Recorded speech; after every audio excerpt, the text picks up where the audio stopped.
স্টেশনটা এত সুন্দর হয়েছে আগের থেকে, মানে এই যে লাইনগুলো, এই লাইনটা বেড়েছে, এই জন্য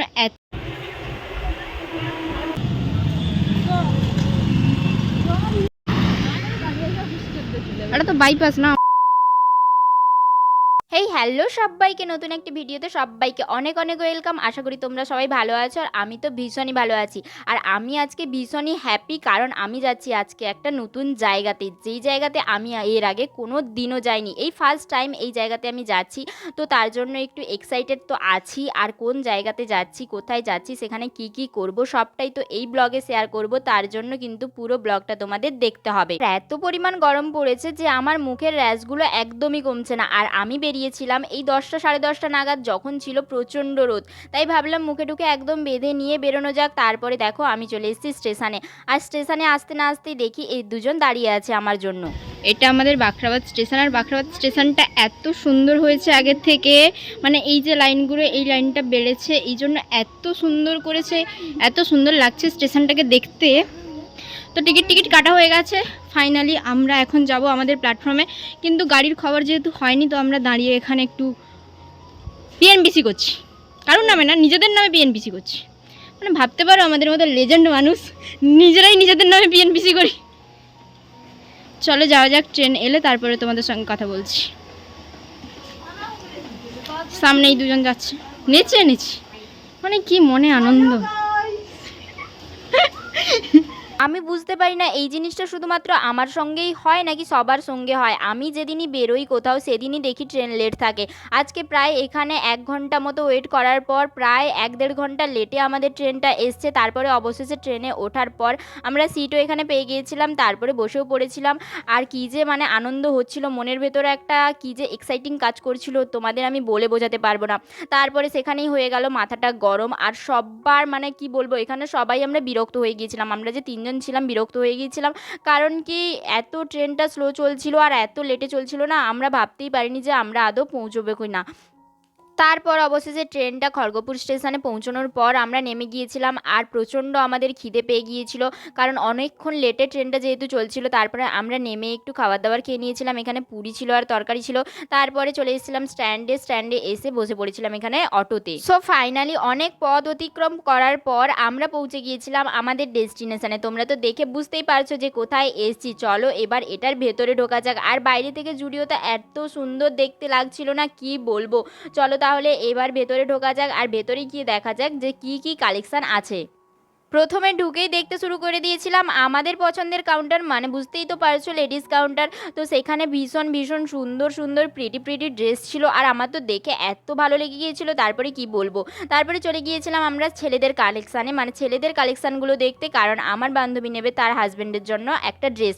তো সেটা দেখার পর চলে গিয়েছিলাম বাচ্চাদের ড্রেস দেখার জন্য। আর আমার না আমাদের ড্রেসের থেকে বাচ্চাদের ড্রেসগুলো এত কিউট লাগছিল, কি বলবো। দেখো আমি তোমাদেরও দেখাচ্ছি। আর এত দারুণ দারুণ ড্রেস ছিল, কি বলবো। বাচ্চাদের এত কিউট ড্রেস ছিল না, আমার তো বাচ্চাদের ড্রেসগুলো ভীষণই পছন্দ হয়ে গেছিলো। ভাবছিলাম যদি আমি আর একটু ছোটো হতাম তাহলে এই ড্রেসগুলোই নিয়ে নিতাম। তারপরে চলে এসেছিলাম এখানে দেখো মেকআপের জিনিস দেখতে, মানে এখানে অনেক ধরনের নেল পলিশ ছিল। তারপরে এখানে চলে এসেছিলাম জুতো সেকশানে। সেখানে অনেক রকম অনেক ভ্যারাইটির জুতো ছিল, যেগুলো কিন্তু আমি অন্য কোথাও দেখিনি, মানে এইটা একমাত্র জায়গা যেখানে আমি দেখলাম। তো তারপরে আমি চলে গিয়েছিলাম এখানে ট্রায়াল দিতে, কারণ আমার 2-4টে ড্রেস পছন্দ হয়ে গিয়েছিলো। তো সেগুলো নিয়ে চলে গিয়েছিলাম ট্রায়াল রুমে। আর ট্রায়াল রুমে ঘটে গিয়েছিলো আমার সঙ্গে একটা বিপত্তি, কারণ ট্রায়াল রুমে যখন আমি ট্রায়াল দিচ্ছিলাম না ড্রেসটা, তখন সেই ট্রায়াল রুমের আলোটা বারবার নিভে যাচ্ছিলো। আমার তো ভীষণই ভয় লাগছিলো। তারপরে সেখান থেকে চলো মার্কেটিং করে আমরা বেরিয়ে চলে এসেছি। আর আমার অনেক দিনের ইচ্ছে ছিল জুডিওতে আসার, কারণ জুডিওর সামার কালেকশান না আমি অনলাইনে দেখতে দেখতে একদম বোর হয়ে গিয়েছিলাম, কারণ এতজন সামার কালেকশান দেখাচ্ছে না। আমার ভীষণই ভালো লাগছিল, তো আমি ভাবলাম যে নিজে একটু ভিজিট করে আসি। আচ্ছা আমি কোন জুডিওতে এসেছি সেটা তো তোমাদের বলা হয়নি। আমি এসেছিলাম আমাদের খড়গপুরের জুডিওতে, যেটা ছিল মালাঞ্চ রোডে। তো সেখান থেকে বেরিয়ে আমরা যাব একটা নতুন রেস্টুরেন্টে, মানে আমরা বাড়ি থেকে ঠিকই করে এসেছিলাম যে আমরা এই রেস্টুরেন্টটাতে যাব। তো এই রেস্টুরেন্টটা খড়গপুরে নতুন খুলেছে, আর যার অ্যাড তোমরা তো সবাই দেখে নিয়েছো, সঙ্গে আমিও অনেকবার দেখেছি, যেটা তো কিনা একদম থালির জন্য ফেমাস। চলো তাহলে সেখানে যাওয়া যাক। নিশ্চয়ই তোমরা বুঝতে পেরে গেছো কোথায় এসেছি। হ্যাঁ আমি এসেছি আমি বাংলা রেস্টুরেন্টে। তারপরে ভেতরে ঢুকেই ভেতরের অ্যাম্বিয়েন্সটা এত দারুণ লাগছিল না, পুরো বাঙালিয়ানে ভরপুর একদম। আর যেটা দেখে আমি তো একদম একদম ফিদা হয়ে গেছি। তারপরে দেখো এখানে আমি বাঙালি রেস্টুরেন্টে একটা বড় করে লোগো লাগানো আছে। চলো তাহলে এবারে ভেতরে ঢোকা যাক। আর ভেতরে ঢুকে যেটা দেখলাম, পুরো একদম চারিদিকে সিনারিটা না একদম বাঙালি খাবার দাবারে ভর্তি আছে। আর সব থেকে বেশি যেটা ভালো লাগছিল, ভেতরের অ্যাম্বিয়েন্সটার মধ্যে না একটা কলকাতা কলকাতা ফিলিংস ছিল। চলো তাহলে তোমাদের মেনু কার্ডটা এখন দেখিয়ে দিই। এই যে মেনু কার্ডটা ছিল, এই মেনু কার্ডটা ছিল শুধুমাত্র জামাই ষষ্ঠীর জন্য, মানে জামাই ষষ্ঠীর স্পেশাল থালি চলছিল এখানে, মানে ভেজ ননভেজ দুটো থালি ছিল, যেটা এখনও চলছিল। তারপরে আমরা স্পেশালি এখানে যাইনি থালি খেতে, আমরা গিয়েছিলাম জাস্ট শুধুমাত্র খাবার খেতে আর রেস্টুরেন্টটা দেখতে। তারপরে আমরা আমাদের খাবার অর্ডার করে দিয়েছিলাম। আমাদের স্ন্যাক্সে ছিল এখানে পনির ফিঙ্গার, তারপরে ছিল আমপান্নার শরবত, যেটা খেতে তো ভীষণই ভালো ছিল।